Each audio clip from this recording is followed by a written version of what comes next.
श्रोते हो, आत्ताच सरांनी अमेरिकेतले काही घडलेले प्रसंग सांगितले.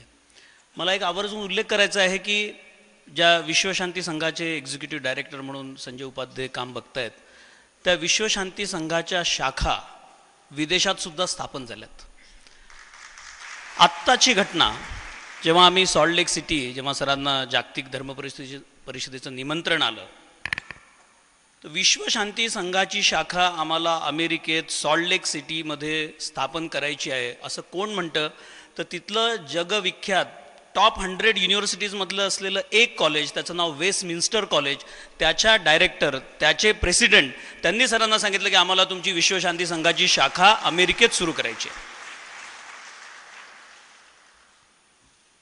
आणि एवढंच नाही, ज्या ठिकाणी जागतिक धर्म परिषद सुरू होती, ज्या ठिकाणी 10,000 लोक, 80 देशाचे प्रतिनिधी, 50 विविध धर्माचे लोक, तो इकडे कार्यक्रम सुरू आहे. आणि इकडे सरांचे मोठे मोठे होर्डिंग्स, मोठे मोठे बोर्ड्स की doctor Karad will be delivering a speech on interfaith dialogue at Westminster College and विश्वशांती संघाची स्थापना त्या ठिकाणी होणार आहे.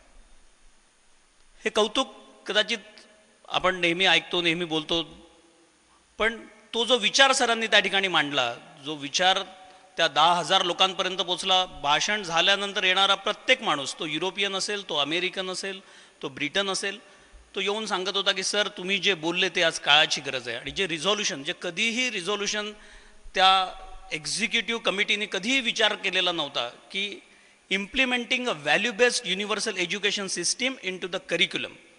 प्रत्येक देशांनी त्यांच्या तत्वाप्रमाणे स्पिरिच्युअल कॉम्पोनंट त्यांच्या सिलेबसमध्ये ॲड करायचा आणि ते असं रिझॉल्युशन पास करायचं. हे जेव्हा सरांनी मांडलं, ते अंतिम दिवशी तो ठराव पास झाला, टाळ्यांचा कडकडाट झाला. ही सुद्धा याची खूप मोठी उपलब्धी आहे. आणि या विषयातलं एक शेवटचं मला असं सांगायचं आहे की आत्ता कार्तिकी एकादशीला, जी वारकऱ्यांची सर्वात मोठी पर्वणी समजल्या जाते, अशा पर्वणीला असं म्हणतात, अवघे गरजे पंढरपूर, झाला नामाचा गजर. 16 कार्तिकीचा वारकरी कुठेही असेल तो त्या दिवशी पंढरपूरला येतो.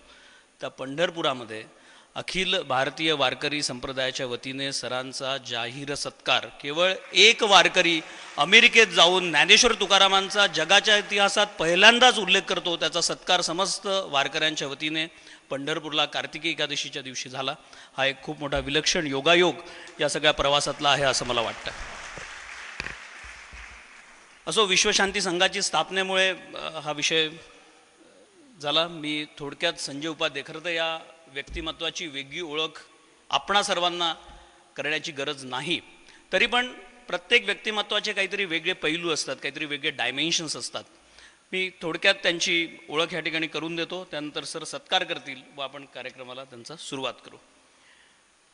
श्रोते हो, गप्पाष्टककार म्हणून उभ्या महाराष्ट्राला परिचित असलेलं नाव म्हणजे डॉक्टर संजय उपाध्ये. गप्पाष्टककार ही एक, आणि आत्ता त्यांचं नाव अधिक संख्येने प्रचलित होत चाललं आहे, ते म्हणजे मन करारे प्रसन्न. हा मन करारे प्रसन्न आपण सरांच्या मुखांना नेहमी ऐकलं आहे. आकाशवाणीवर त्यांनी मन करारे प्रसन्न ही जी मालिका सुरू केली, त्याचा संदर्भ म्हणजे डॉक्टर विश्वनाथ कराड सर. गप्पाष्टक म्हटलं की संजय उपाध्ये हे इक्वेशन इतकं घट्ट झालं आहे की त्यांनी कॉईन केलेला हा शब्द चक्क चाऊस डिक्शनरीमध्ये आलेला आहे. 8 वेगवेगळ्या विषयांवर मारलेल्या गप्पा ग्लोबलाइज झाल्यात व 16 देशांमध्ये गप्पाष्टकांचे कार्यक्रम आजवर त्यांनी सादर केलेत. श्रोते, हा एकमेव असा एकपात्री प्रयोग आहे की त्याला वन्स मोर मिळाला आणि तोही संपूर्ण कार्यक्रमाला. हे विशेष आहे. एक साधारण 2 तासाचा कार्यक्रम वन्स मोर मिळाल्यानंतर रिपीट करायचा आणि त्याच्यात एकही शब्द जो आधीच्या लेक्चरमध्ये उच्चारलेला आहे तो उच्चारायचा नाही. या दृष्टीने त्यांनी आतापर्यंत 3 ते 4 वन्स मोर त्यांना अमेरिकेसारख्या ठिकाणी गप्पाष्टकला मिळालेले आहे. आतापर्यंत 1550 प्रयोग त्यांनी गप्पाष्टकचे केलेले आहेत. महाराष्ट्रातला पहिला प्रयोग रोहा, तर विदेशातला पहिला प्रयोग दोहा. 100वा प्रयोग त्यांनी विलेपार्लेला, तर 350वा आणि तोही दणदणीत प्रयोग मुंबईत दिनानाथला, आणि तेही साक्षात शिवसेना प्रमुख बाळासाहेब ठाकरे यांच्या उपस्थितीत त्यांनी केला. 500व्या प्रयोगाला 4000 लोकांचा प्रचंड समुदाय आणि विशेष उपस्थिती होती पुण्याचे लाडके डॉक्टर कैलासवासी नीतू मांडके यांची. 750वा कार्यक्रम त्यांनी सकाळ रिलीफ फंडाकरता केला.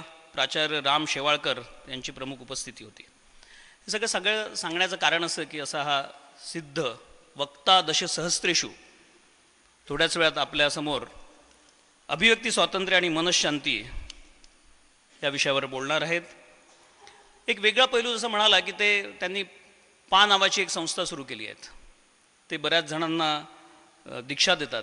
ते आध्यात्मिक गुरु आहेत. त्यांची पुष्कळ शिष्य आहेत. वेगवेगळ्या मार्गाने त्यांनी ओव्हरऑल डेव्हलपमेंट कशी होईल याचासुद्धा त्यांनी. याच्या व्यतिरिक्त ते गीतकार आहेत. त्यांनी लिहिलेली महालक्ष्मीची आरती ज्या 3 गायकांनी गायली त्या तिघांचे कॉम्बिनेशन पुन्हा कधीही होणार नाही.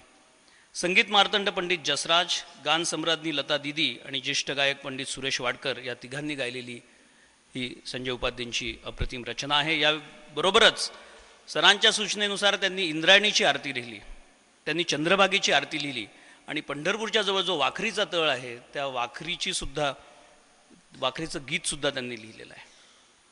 आतापर्यंत संजय उपाध्येंनी लिहिलेल्या विविध रचनांना स्वरसाद चढवला लता दीदी, आशा भोसले, सुरेश वाडकर, रवींद्र साठे, अनुराधा पौंडवाल, अपर्णा संत इत्यादी महान कलाकारांनी. टी व्हीवर सुद्धा ते असतात. 500च्या वर आजपर्यंत त्यांनी एपिसोड्स ETV, साम मराठी, मी मराठी, प्रभात या वाहिन्यांवर सादर केले आहेत. सम्राज्ञी या चित्रपटाकरता कथा व गाणी तर प्रचंड गाजलेली 100 ही मालिका याच्यासाठी त्यांनी संवाद लिहिलेले आहेत. शेवटचा मुद्दा की या सगळ्या त्यांच्या कार्याचा गौरव म्हणून त्यांना 2 अत्यंत प्रतिष्ठेचे पुरस्कार प्राप्त झालेत. पहिला पुरस्कार सर्वोत्कृष्ट वक्ता पुबा भावे पुरस्कार, तर गदिमा प्रतिष्ठानचा दुसरा पुरस्कार अतिशय प्रतिष्ठेचा चैत्रबन पुरस्कार. श्रोतेहो, विलेपार्ले संजय उपाध्येंचं गाव. विलेपार्ल्यातनं पुण्यात आलेले 2 प्रसन्न व्यक्तिमत्वाला माहीत आहेत. एक महाराष्ट्राचे लाडके, महाराष्ट्राचं दैवत पु ल देशपांडे आणि दुसरे डॉक्टर संजय उपाध्ये.